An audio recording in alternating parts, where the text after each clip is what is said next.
On New Year's Day, 1966, while most of America was sleeping off the night celebrations, a horrific crime was committed inside a grand mansion in a wealthy Chicago suburb. The victim was 21-year-old Valerie Percy, a college student and the daughter of Charles Percy, a prominent businessman running for the U.S. Senate. By sunrise, Valerie would be dead, and her killer would have vanished into the night.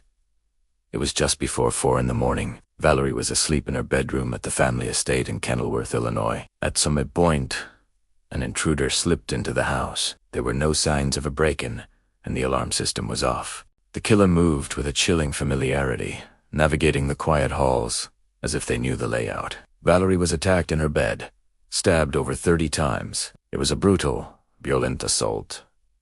Yet nothing of value was taken. This wasn't a robbery gone wrong.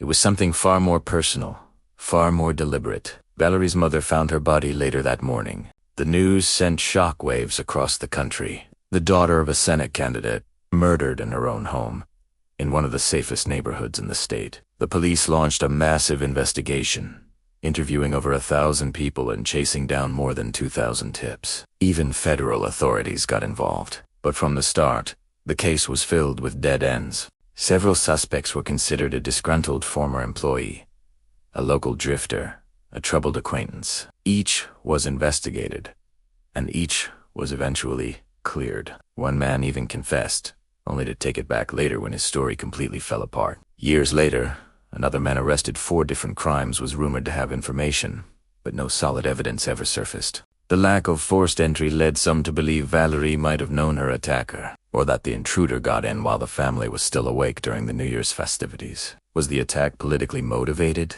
An attempt to sabotage Charles Percy's campaign? Or was it the random act of a deeply disturbed individual? No single theory ever explained everything. Forensic technology back in 1966 was primitive by today's standards. DNA testing didn't exist, fingerprints were inconclusive, and crucial evidence was simply lost over time. Charles Percy went on to win his Senate seat that year, but the tragic loss of his daughter shadowed him for the rest of his life. To this day, the murder of Valerie Percy remains officially unsolved. More than half a century has passed, and a killer who walked away into the new year was never identified, never brought to justice. It stands as one of America's most chilling unsolved mysteries, a grim reminder that even on a day meant for new beginnings, some stories never find their rightful ending. Thanks for watching. If you found this case as haunting as I did, consider subscribing for more deep dives into historical mysteries.